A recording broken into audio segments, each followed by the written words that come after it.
बिस्मिल्लाहिर्रहमानिर्रहीम, अस्सलाम वालेकुम। मैं हूं ज़ैनुल आबदीन। आप देख रहे हैं प्रोग्राम सच बात नुसरत मिर्ज़ा साहब के साथ। आज के मौज़ूआत आपने देख लिए। मिर्ज़ा साहब अस्सलाम वालेकुम। जी वालेकुम सलाम और अस्सलाम वालेकुम नाज़रीन कराम। आप ये देखिए जो बड़ा मसला खड़ा हो गया है अफ़गानिस्तान का। अफ़गानिस्तान में जो जो हमला हुआ है, अब वहाँ जो एक जर्मनी में जो पहुँचा है एक अमरीकी, उसने कहा है कि एक ही हमला हुआ है, लेकिन जो दूसरा जो हमला है वो बहर फायरिंग तो की है ना किसी ने, वो उसके इल्म में नहीं होगा। लेकिन वो ये कहता है एक ही हमला हुआ है, जबकि ये कहते हैं 3 हमले हुए हैं, एक हवाई जहाज़ पे भी फायरिंग हुई है। तो अब सवाल ये है कि ये अब अमेरिकन ये कहते हैं कि हमने नंगरहार में उनका जो चीफ था दाइश का, खुरासानी को हमने मार दिया है ड्रोन हमले के ज़रिए से। अब मसला ये खड़ा होगा, दो बातें और कह रहे हैं ये लोग कि ये कह रहे हैं कि साहब हम जो इमदाद देंगे वो तालिबान के हाथ में नहीं देंगे, तो फिर क्या करने के, मुतवाज़ी हुकूमत चलाना चाहते हैं या फिर इनका क्या प्लान है। मुझे ये लगता है कि कोई इनका ख़ास प्लान है जो तालिबान को फ़ेल करेंगे और वो कोई अपनी मुतवाज़ी हुकूमत या इनकी लड़ाई कराएंगे। क्योंकि जिस तरह से ये लोग चल रहे हैं उस लिहाज से तो नज़र नहीं आता है कि ये तालिबान को किसी तरह से भी आसानी से हुकूमत करने देंगे। अब तालिबान ने तो ये हिकमत अमली ये वज़ा कर ली है कि जितने भी जो वॉर लॉर्ड्स हैं या गवर्नर हैं या ट्राइब्स हैं उनको मिलाकर वो हुकूमत बना रहे हैं।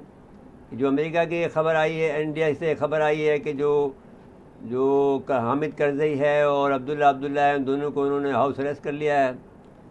और लगता भी ये शायद यही है, क्योंकि वो उनके बाद में उनकी कोई एक्टिविटी नज़र नहीं आ रही, या फिर उनको हिफाजती हिसार में रखा हुआ है, क्योंकि ये ख़तरा ज़ाहिर हो सकता है कि जो हमला आवर हों, जो दाइश के लोग हों, वो इनको मार सकते हैं ताकि यहाँ और ख़राबी हो, तो वो इस लिहाज से भी हो सकता है। लेकिन अब ये देखना पड़ेगा कि सूरत हाल क्या है।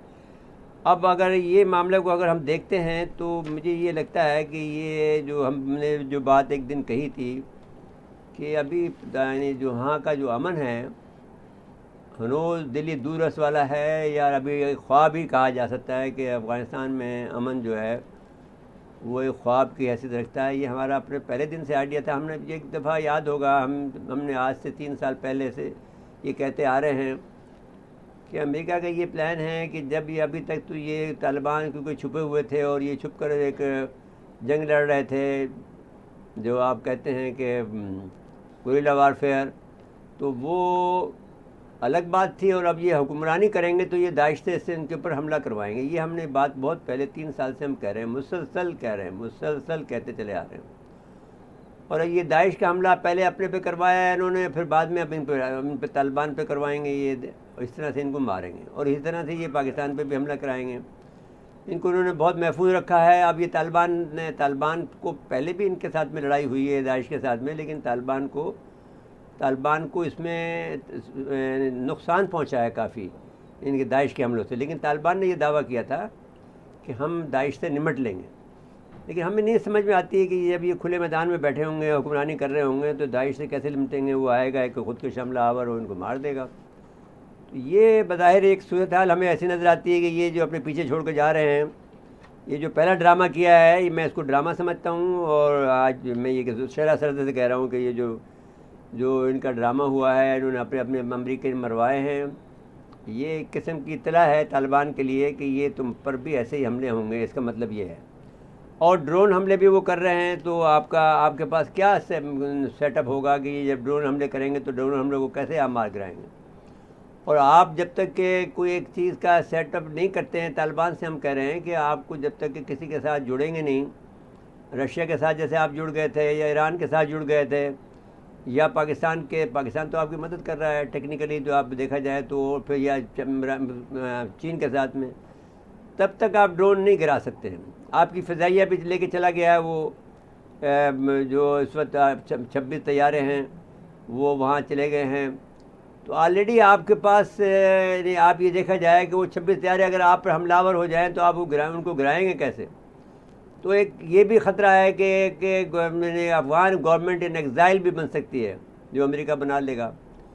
तो एक बड़ा मसले खड़े हो गए हैं, क्योंकि वो हामिद जो है अशरफ गनी, वो पैसे लेके भागा है और दुबई में है। अब ये सवाल ये पैदा होता है कि ये दुबई वाले क्यों इतनी बड़ी हरकतें करते हैं, क्योंकि ये माहदा हो रहा था अब मसला इनकी अपनी राइवलरी जैन साहब इतनी ज़्यादा है कि अगर यूएई में काम हो रहा है तो सऊदी अरब उससे नाराज़, अगर एक कतर में काम हो रहा है तो दोनों नाराज़, यूएई भी और उसमें जी। तो अब इस वक्त जो है कतर में ये मायदा हुआ तो उसके जवाब में यूएई वाले खड़े हो गए।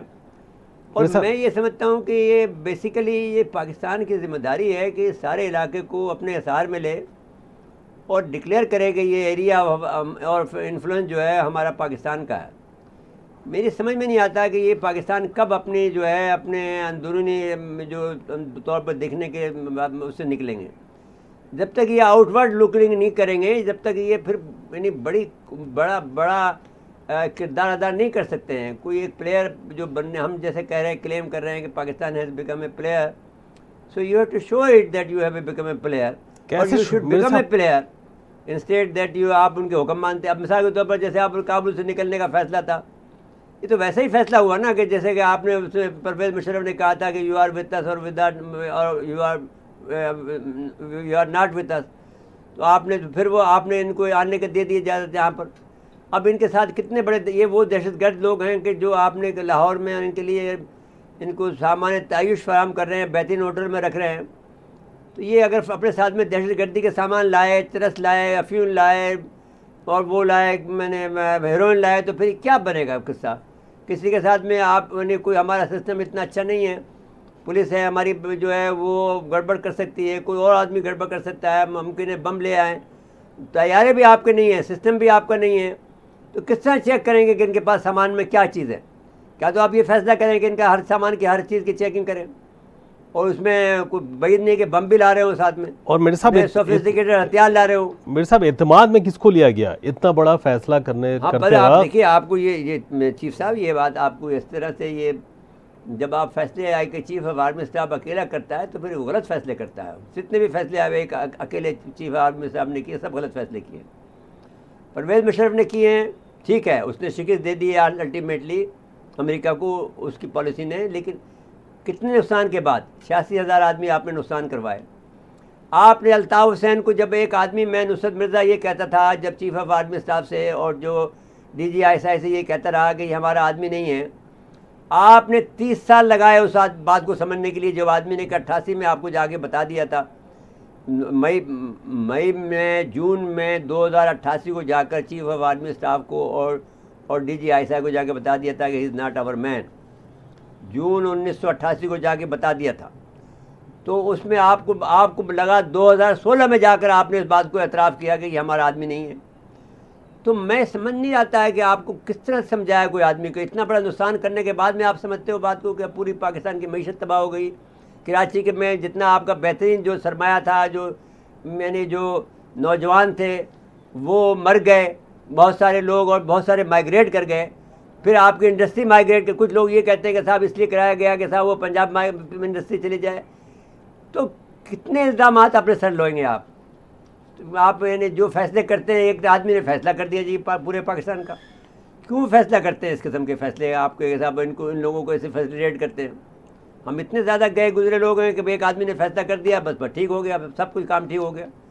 ऐसा नहीं होना चाहिए। जो आप ये कौम आपका ये कौम मुश्किल में है और एक और मुश्किल पैदा कर रहे हैं कि यहाँ पर इन लोगों को जो हमारे कातिल हैं, जिन्होंने हमारे ख़िलाफ़ सारे उम्र मैंने किया, आज फिर उनको आप होटलों में सामान्य तायुश फराहम कर रहे हैं जी। अच्छा मेरे साहब 31 तारीख की जो डेडलाइन है ये बड़ी ख़तरनाक है अमरीकियों के लिए। नहीं वो ठीक अच्छा। है, वो तो अब देखिए ना जैन साहब उसमें तो वो एक वीडियो क्लिप है, मैं चाह रहा हूँ वो नाज़रीन को दिखा दें आप कि वो साफ मना कर रहे हैं। तालिबान ने एक इंटरव्यू दिया है खातून को, वो सुन लीजिए। वो सुन लिया और इसके साथ ही ब्रेक पे चले जाएंगे। जी चलें। UK wanted to extend the 31st of August deadline in order to continue evacuations out of the country. Would you agree to that? No. Why not? This is something you can say it's a red line. President Biden announced this agreement that until 31st of August they would withdraw all their military forces. So if they extend it, that means they are extending occupation. While there is no need for that, I think it will deteriorate the relation, that will create mistrust between us. If they or intent on continuing the occupation, so it will provoke a reaction.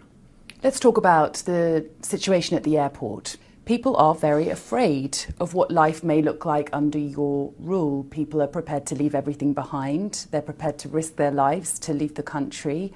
What would be your message to them? First, I assure you, it is not about their worry and not about their scare. This is about they want their demand to resettle in Western countries. And that is a kind of economic migration, because Afghanistan is a poor country and 70% of the people of Afghanistan are living under the line of poverty. So everyone wants to resettle in Western countries to have a prosperous life. So that is, it is not about scare. Of course, for their justification to go there, they exaggerate, scare and terrified and so. So we know the Afghans. This is our society. This is not the fact they are scared. We're hearing reports of members of the Taliban going door to door looking for people like journalists, like members of the judiciary, former government workers. We're hearing that girls' schools have been closed in some provinces. What are you doing about that? All fake reports. I was shown If anyone is, as you say, and we investigate every incident, who is going to door, he himself will be prosecuted and tried and punished, because that is a violation of our policy.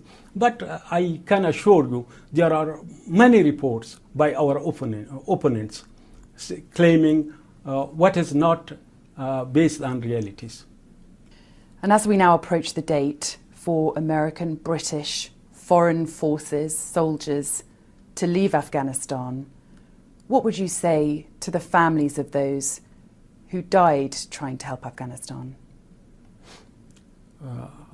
I first of all say they occupied our country.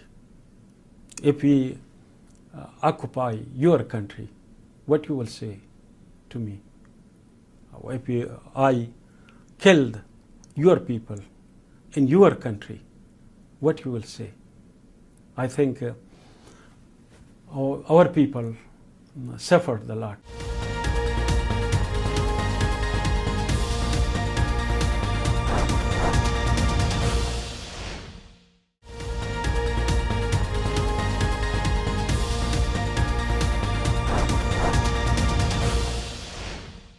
एक बार फिर programme में खुश आमदीद कहते हैं।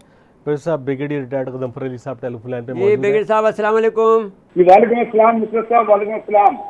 अच्छा भाईजान, ये आप फरमाएं कि ये अमेरिका ने ड्रोन हमला किया है दाइश के लोगों पर नंगरहार के इलाके में। अब ये कहते हैं कि ये दाइश का जो आदमी था इसको हमने मार दिया है। आप इसका क्या मतलब है? आप इसको क्या ट्रांसलेशन करेंगे कि ये लोग अपने ड्रोन के हमले जारी रखेंगे या फिर क्या करेंगे? कोई एग्जाइल हुकूमत बनाएंगे? कोई 26 तैयार ताजिस्तान में बैठ पड़े हुए हैं और वो यूएई में मौजूद है जो भागा हुआ अशरफ गनी है। तो क्या ये गवर्नमेंट इन एग्जाइल बनाएंगे फिर वहाँ से हमले करवाएंगे? क्या मसला है आपके ख्याल में? क्या प्रॉब्लम है इनका? दूसरा साहब, असल में इस बुनियादी जो चीज़ है वो है जो बाइडन ने 26 तारीख की अपनी तकरीर में कही थी अपने लोगों से तकरीर करते हुए, और उसके बाद उसने बार बार का उसका इरादा भी किया जो उसने कहा था कि हम 30-31 अगस्त तक हम अफगानिस्तान से निकल जाएंगे। अब जब वो अफगानिस्तान से निकल के गए थे तो जो कोलिशन पार्टनर थे, जो नेटो के बाकी ममालिक थे, जर्मनी हो गया, फ्रांस हो गया, यूके हो गया, उनको उन्होंने इन्फॉर्म नहीं किया, टेलीफोन कॉल भी नहीं की थी, जिसकी वजह से उन ममालिक में बहुत रिजर्वेशन थी। और G7 के ममालिक ने कल भी कहा कि आप एकदम नहीं जा सकते, you have to extend the date. अब एक कमिटमेंट जो बाइडन कर चुका है, एक डिमांड जो है वो वेस्टर्न कंट्रीज की आ रही है, अब उसको एक्सटेंड किस तरह करना है। उसके साथ साथ जब वो जाने लगे थे तो उन्होंने अनाउंस किया था कि जो लोग हमारे साथ जाना चाहते हैं वो काबुल, हम ले जाएंगे उनको। तो काबुल एयरपोर्ट पे इतने लोग जमा हो गए तो अब उनको लेके जाना है। तो जितने अमेरिकन के एक एक करके आप नैरेटिव देखेंगे वो वाकई उनके ऊपर वापस फॉल कर रहे हैं, क्योंकि उन्होंने जो भी डिसीजन किए हैं वो ग्राउंड रियलिटी से हट के डिसीजन किए।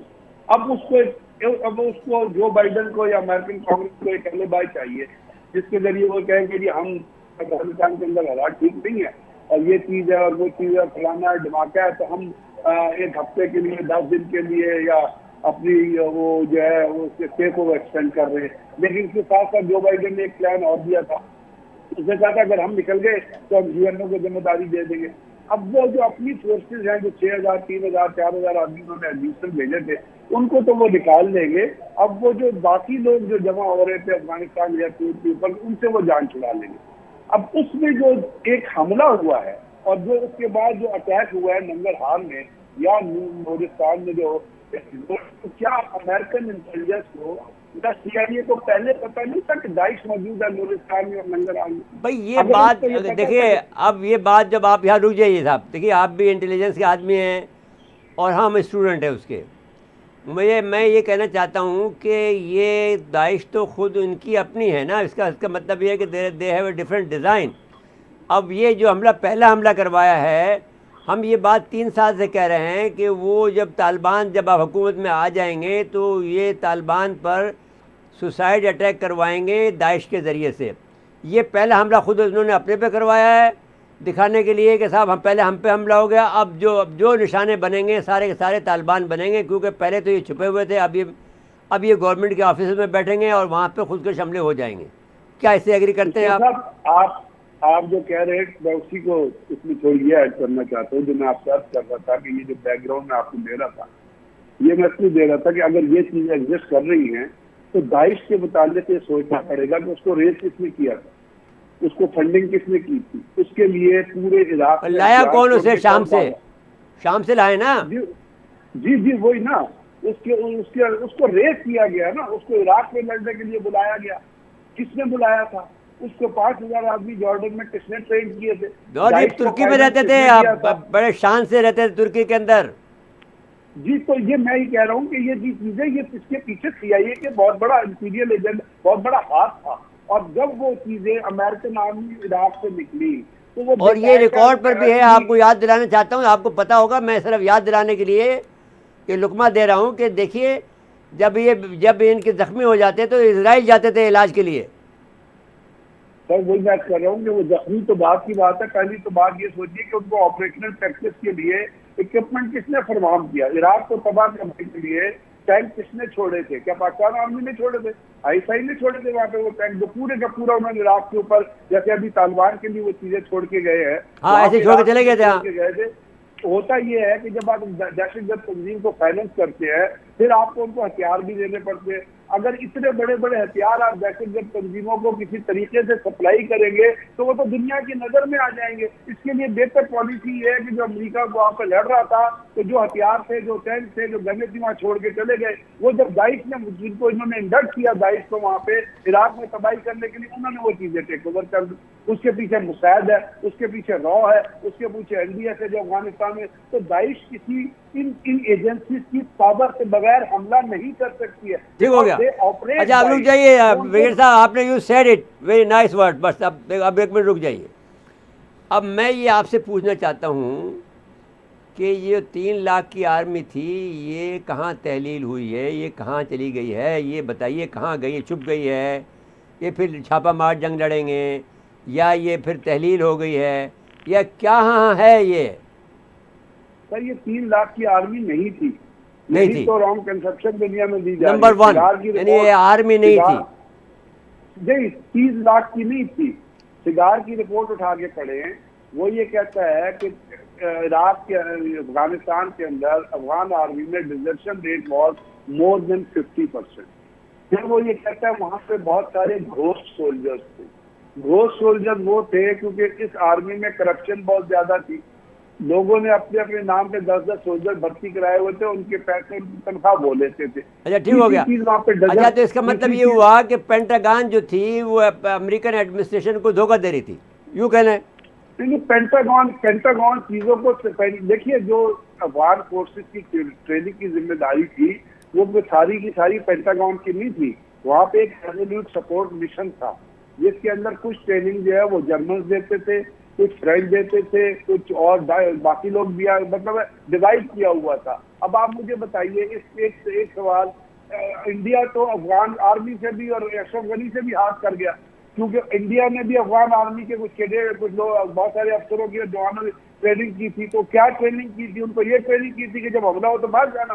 तो इंडिया में इतना बड़ा धोखाधड़ी मुल्क है, इतना बड़ा दहशतगर्द मुल्क है, इतना बड़ा, अभी आप हैरान होंगे, इतना बड़ा डिसीट, इतना बड़ा चीट मुल्क है, इतनी बड़ी चीटर लीडरशिप है कि जिसके जरिए वो पाकिस्तान के अंदर दहशतगर्दी करा रहे थे अफगानिस्तान में एनडीएस के जरिए, उसी को धोखा दे गए। उन्हीं के अफसरों को, जवानों को ठीक ट्रेन नहीं किया।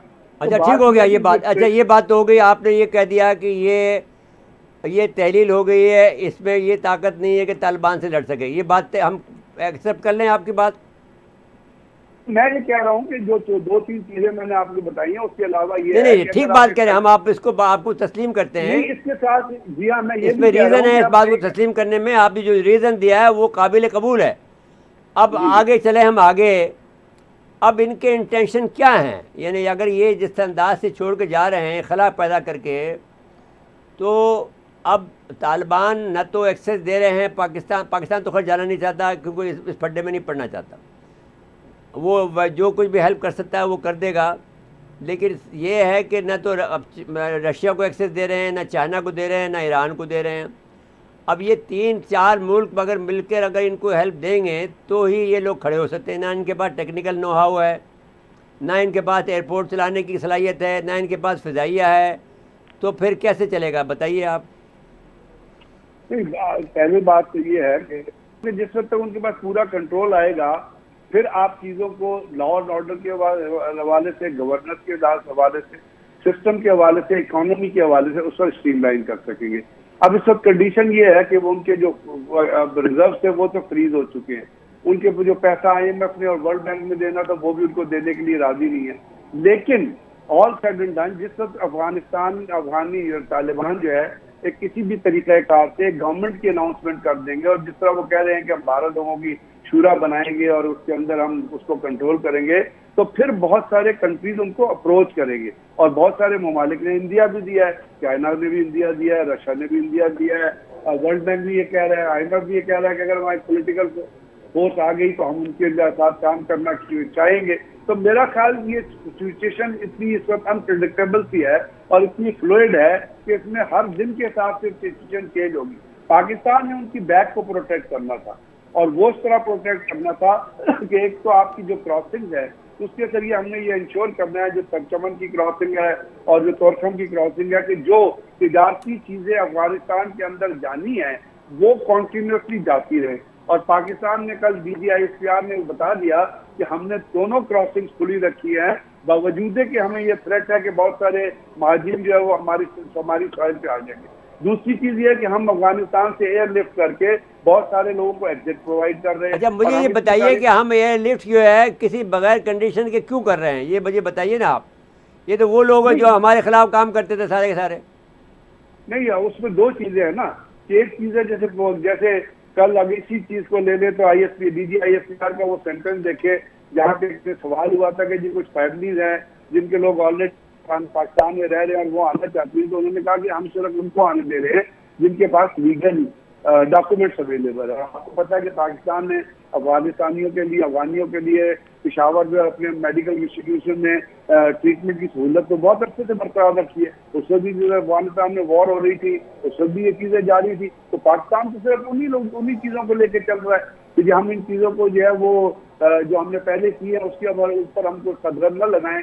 साहब ये खतरा नहीं है कि ये लोग असला लेके आ जाएंगे, कुछ दहशतगर्द छोड़ जाएंगे, कोई हमला कर देंगे खुद।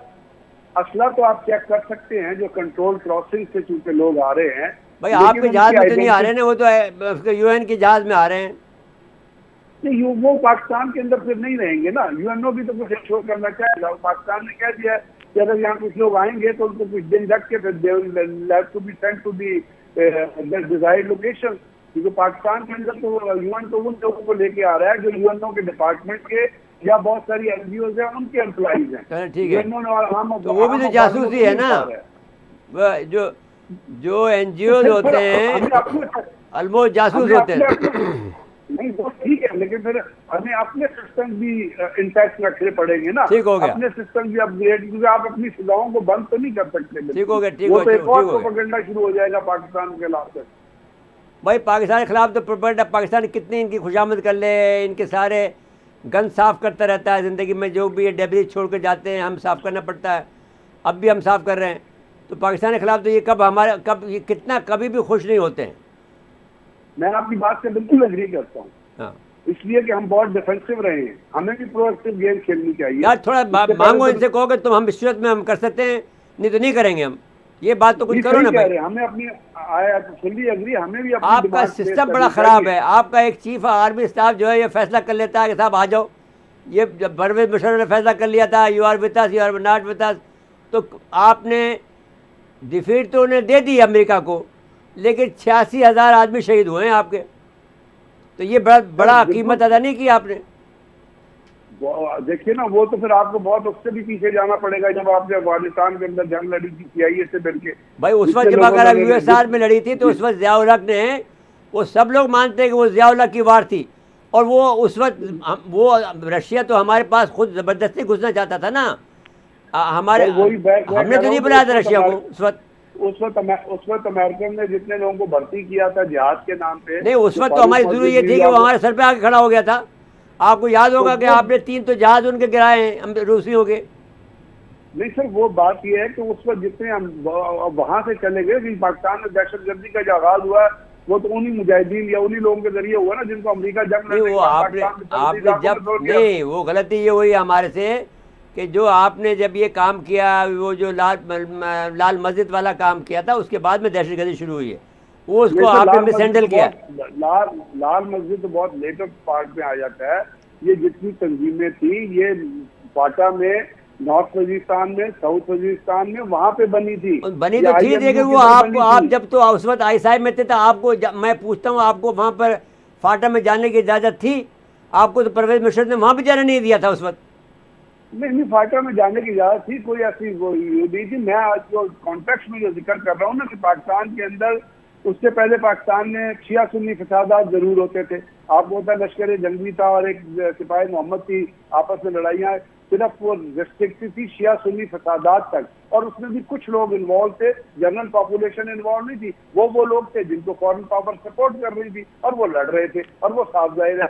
लेकिन ये जो दहशत में जो ये तंजीमें आई, जमातुल अहरार, तहरीक तालिबान पाकिस्तान, पंजाबी तालिबान, फलाना, ये उन लोगों के जरिए आई, उन तंजीमों के जरिए आई जिसको जब अमेरिका ने जंग लड़ी थी और लोगों को भर्ती किया था फारूक वजीर न्यूयॉर्क में, पूरी दुनिया से उनको लेके आए थे, उसके जरिए रशिया को शिकस्त दी, फिर उन तमाम लोगों को छोड़ के चले गए। ये मैंने नहीं, ये हिलरी क्लिंटन कहती है। वो कहती है पाकिस्तान जिस टेररिज्म से गुजर रहा है it is because of the erratic foreign policies of the American. और वो तंजीम में वहाँ पे आबाद हो गए। मैं तो जानता हूँ पूरा कि किस तरह वो वहाँ पे आबाद हुए, किस तरह उन्होंने घर किराया के लिए, किस तरह उन्होंने शादियाँ की, फिर उन्होंने वेपन उठा लिया कि हमारी मर्जी का इस्लाम लेके आओ। और आपको पता है किस किस्म की दहशतगर्दी बाजोर तक शुरू हुई थी, शुरू हुई, उसके लिए फिर आपको पाकिस्तान आर्मी को जंग लड़नी पड़ी, और उसके लिए फिर आप फाटा में गए। अच्छा, मुझे फाइनल बता दीजिए है कि ये मामला आप समझते हैं कि गुड नोट पे ख़त्म हो जाएगा, या ये हमें अभी तक और लड़ना पड़ेगा? जिस वक्त तक कोलिशन फोर्सेज, अमेरिकन फोर्सेज, बाकी लोग अफगानिस्तान के अंदर इंटरफेयर करते रहेंगे, जिस वक्त तालिबान वहां से NDF के गाँव के और बगैर तबाह नहीं करेंगे, उनको अफगानिस्तान से उठा के बाहर नहीं फेंकेंगे, उस वक्त तक चूंकि अमेरिकन प्रॉक्सी वहाँ मौजूद है, NDF की प्रॉक्सी भी मौजूद है, बहुत सी प्रॉक्सी है, और जैसे आपने नाम लिया दाइश का, इस किस्म के लोगों का, ये हालात खराब करने की कोशिश करेंगे तो तालिबान को इन सबको मलिया मेट करना पड़ेगा। जी बहुत बहुत शुक्रिया। और यही इसी में आपको भी मदद देनी चाहिए, पाकिस्तान को भी, रूस को भी, और ईरान को भी, और चाइना को भी। ठीक है जनरल साहब, ब्रिगेडियर साहब? जी बिल्कुल ठीक है, बिल्कुल ठीक कहा आपने। बहुत बहुत शुक्रिया आपका। आप शुक्रिया अदा करते हैं क्योंकि आपने पंच लाइन कह दी है। जी मुझे ब्रेक के लिए कहा जा रहा है, ब्रेक के बाद आएंगे तो 2 मौजूद और हैं जी हाँ। और वक्त हमारे पास कम होगा। नाज़रीन मुख्तसर वक्फा है, वक्त के बाद दोबारा आते हैं।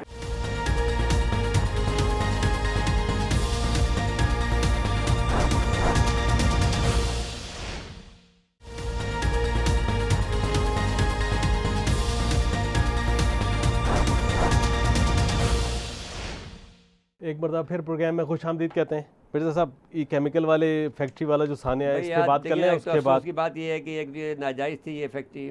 जी दूसरी ये है कि अब इन्होंने ऐलान किया है कि 10 लाख रुपए फ़ी जो आदमी के देंगे। खुदा ना खास्ता अगर मुर्तज़ा वहाब को कुछ हो जाए तो 10 लाख रुपए उनको ये खुद सोचना वो चाहिए ना तो उनको। आप मुर्तज़ा वहाब को तो पता नहीं कितने 10 लाख रुपए वैसे ही उनके पास जेब में जिस होंगे। तरह उनकी जान कीमती है, इसी तरह किसी मजदूर की भी थी। नहीं भाई देखिए, बात तो ये है कि अपनी जान की कीमत भी उनकी 10 लाख रुपए लगती। बेसिक बात पे आप जाइए। पहली बात तो ये है कि ये जो हुकूमत है इसकी पीपल पार्टी की, इसने कराची के लोगों का जीना हराम कर दिया है। यहाँ पर इनको मुरादमें देने बंद कर दिए हैं सारे जो है। एक तो कोटा सिस्टम के ज़रिए से, फिर इन्होंने आपने यहाँ पर कब्ज़ा करने के बाद में इन्होंने पाकिस्तान यानी कराची के लोगों का, जिसमें उर्दू स्पीकिंग हैं, जिसमें पंजाबी हैं, जिसमें पठान हैं, जिसमें दूसरे लोग हैं, इन सब लोगों का इन्होंने नात का बंद कर दिया है। जी, अब क्या तो वो बन गए हैं बेचारे बाइकिया बन गए हैं, फूड पांडा। या फिर वो छोटे छोटे इंजीनियर लोग जो हैं वो इतना बड़ा जुल्म ये लोग कर रहे हैं जो मोदी इस वक्त इंडिया में मुसलमानों के साथ कर रहा है। ऑलमोस्ट उसकी मिसाल। लेकिन क्योंकि हमारे भाई हैं तो हम लड़ नहीं रहे हैं इनसे, क्योंकि वो एक बदमाश मेजर ने ये कहा था कि कराची में बहुत असला है, इनको फ़ंड करो, ये करे, तो वो उसकी वजह से हमने यहाँ पर कोई लड़ाई नहीं की है, ना कोई मज़ारा अभी तक किया है हमारे किसी भी कराची की तंजीम ने। मज़ारा अगर किया भी है तो वो किया है, लेकिन वो जो जुनून है जो उर्दू स्पीकिंग का, वो अभी आपको नज़र इसलिए नहीं आया है कि हम तमाशा नहीं बनाना चाहते हैं, हम बनना चाहते हैं ना हिंदुस्तान के लोगों के सामने, ना दुनिया के सामने अपने मुल्क का। लेकिन कम से कम इसको होश के नाखून इनको पीपल पार्टी को लेने चाहिए। अगर ये लोग इनके लिए जो सहूलतें पैदा करें रोज़गार की, तो फिर इस किस्म की फैक्ट्रियाँ क्यों बनेंगी? ये फैक्ट्रियाँ इसलिए बन रही हैं कि ये लोग जो हैं रास्ते सारे इन्होंने बंद कर दिए हैं, और सारे के सारे इंटीरियर सिंध से ला के ये लोग यहाँ आबाद कर रहे हैं, जिनका सिर्फ काम यही है।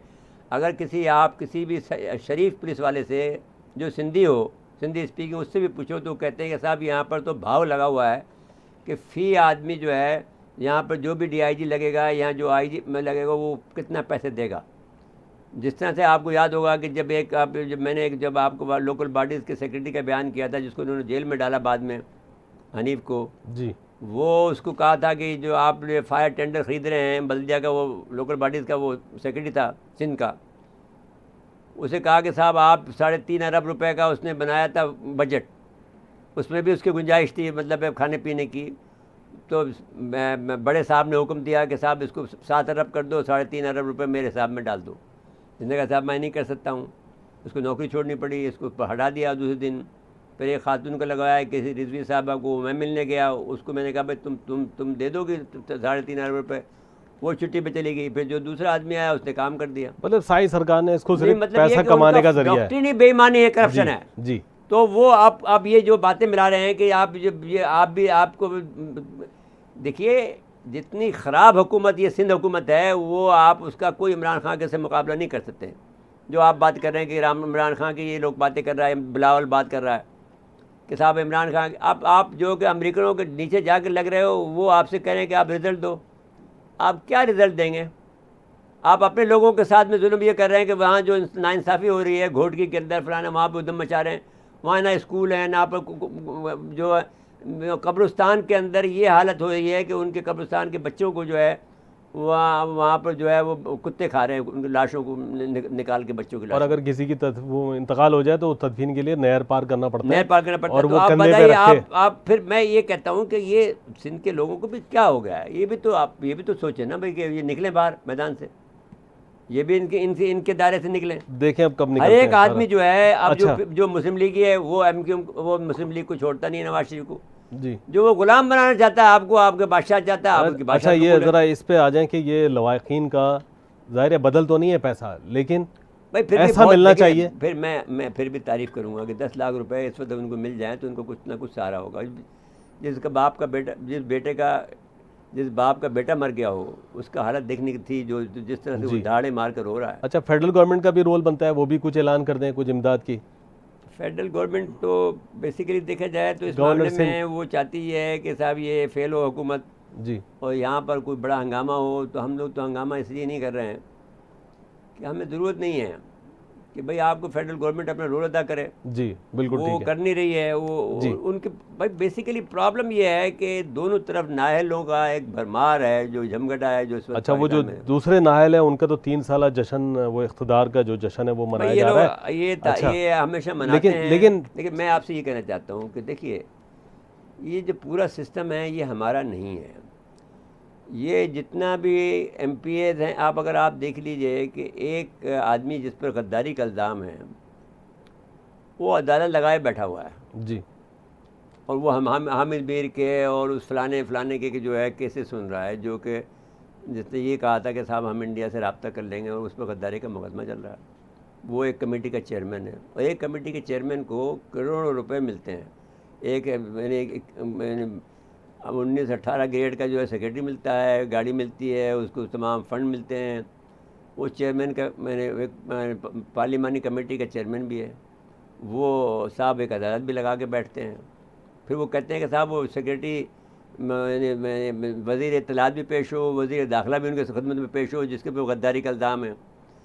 अब ये हालत है। मैं इनसे ये कह रहा हूँ कि आपका जो मैनेजमेंट लेवल है अपने, ये फिर मैं अपने इदारे से कह रहा हूँ, एस्टेब्लिशमेंट से कह रहा हूँ, मैनेजमेंट का आपका लेवल फेल हो रहा है। इसलिए आज से कि आपके ख़िलाफ़ एक बड़ा ग्रुप मैंने सहाफ़ियों का एक जमा हो रहा है, एक काफ़ी बड़ा ग्रुप हो गया, हामिद मीर हो गया, तलत हुसैन हो गया, वो दूसरे हो गए हैं, कई लोग हो गए हैं, एक बड़ा ग्रुप है कि जमा हो गया। दूसरा ये है कि एक अल्ताफ़ हुसैन है, एक नवाज शरीफ है। नवाज शरीफ को आप गद्दार नहीं कह सकते इसलिए कि वो पंजाबी है, वो उसको आपने गद्दार कहते हैं अल्ताफ़ हुसैन को। लेकिन जो काम अल्ताफ़ हुसैन कर रहा है वही काम नवाज शरीफ कर रहा है, जी उसे आप गद्दार नहीं कह सकते। आप वो अब वो एक ये टीम ये बन रही है, दूसरी तरफ ये गद्दारी की टीम बन रही है, आपके खिलाफ PDM इकट्ठी हो रही है, वो आपसे मैनेज नहीं हो रही है, जी हाँ, आप मैनेज कर रहे हैं उनको। अब आप इस पर सोचें कि आप कहाँ कहाँ फेल हो रहे हैं। आप किसी बेहतर आदमी से मशवरा करें ना, या आप अपनी अकल पर अपने अकल के ऊपर तो आप रोना रोएं कि आप हर दफ़ा आप फेल हुए हैं। ठीक है मेरे साहब, कुछ और आपको कहना है तो बताइए, अब 30 सेकंड रह गए भाई हैं देखिए प्रोग्राम में। बात ये है कि इसमें तो एक तो मसला ये खड़ा हो गया है कि एक जुडिशरी भी जो थी वो मुतनाज़ हो गई है, और फिर ये सारे मिलकर जो है, मैं जो बात कर रहा था मैं उसको मुकम्मल कर जी रहा हूँ। देखिए मैनेजेबल ये हो रहा है कि जुडिशरी एक तरफ आपके मामला गड़बड़ हो रहा है, वो मुतनाज़ बन गई है। साकिब निसार से जो शुरू हुआ तो फिर आपने ये सारा मामला भी गड़बड़ होता चला जा रहा है। एक आदमी खड़ा हो गया है, वो जो जस्टिस फ़ाइज़ ईसा साहब हैं, वो भी मसले हो रहे हैं, वो मुंतसल चल रही है जुडिशरी में। जी इधर आपके जो है साफ़ी नाराज़ हो गए हैं, उधर आपके जो है सियासी लीडर नाराज़ हो गए हैं। How you will manage them, मैं यही पूछना चाहता हूँ। आपकी कैपेसिटी जो है, मैनेजमेंट की capacity, you are a single track people, तो आप इसकी कैपेसिटी नहीं है। आप कहते हैं साहब इस काम में हम बिज़ी हैं, दूसरा काम आपसे होता नहीं है। जी इधर जो सिंध में जो एक मामला मैंने जो लावा पकड़ा है, वो पता ही नहीं है आपको किस वक्त एरप्शन हो जाएगा, आपसे बंदोबस्त नहीं हो सकेगा। तो you have to think twice कि भाई आप किसी लोगों से मशवरा करो तो आपको कोई मदद करें। आपको तो कोई बात समझ में नहीं आती है। कोई आदमी आपका कोई ब्यूरोक्रेट या एक आपका वज़ीर कानून आपको कितने मशवरे दे सकता है, उसकी कितनी सूझबूझ हो सकती है।